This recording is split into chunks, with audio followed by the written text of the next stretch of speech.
Hello friends, ரொம்ப நாள் கழித்து இந்த வடவை நம்ம செய்கிறோம். இது நான் பாட்டிக்கிட்ட எங்கள் அம்மாக்கிட்ட கேட்டு இது பண்ணியிருக்கேன். இதுதான் நான் ஃபஸ்ட் டைம் பண்ணியிருக்கேன். எப்படி பண்ணன்றதை நான் சொல்கிறேன். சின்ன வெங்காயம் 1 கிலோ எடுத்துட்டேங்க. அதை தோல் உரித்து சுத்தம் பண்ணி பொடியாக நறுக்கிட்டேன். நீட்டு வாக்கிலையாக பொடியாக நறுக்கிட்டேன்.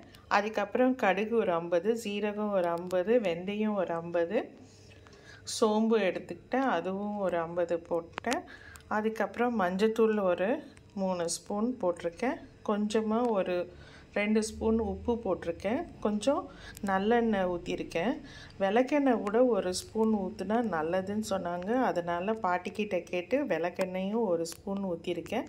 இது எல்லாத்தையும் போட்டு மிக்ஸ் பண்ணி அந்த வெங்காயத்தோடு நம்ம அந்த இடிக்கிற கல் இருக்குல்ல, சின்னதாக இருக்கிறது, அதில் போட்டு மிக்ஸ் பண்ணி அந்த வெங்காயம்லாம் பொடியாக கொஞ்சம் நசுங்கின மாதிரி இருக்கணும். அதுக்காக கொஞ்சம் கருவேப்பிலையும் போட்டு இடித்து உருண்டை பிடிச்சி வெயிலில் காய வச்சு எடுத்து வச்சுக்க வேண்டியதாங்க.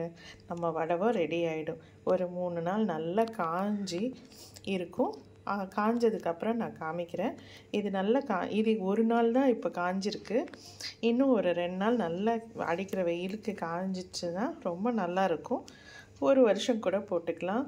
கீரைக்கெல்லாம், பருப்பு கீரையெல்லாம் தாளிக்கிறதுக்கு இது வடவும் போட்டு தாளித்தா ரொம்ப நல்லது, நல்லாயிருக்கும். நீங்களும் செஞ்சு பாருங்கள்.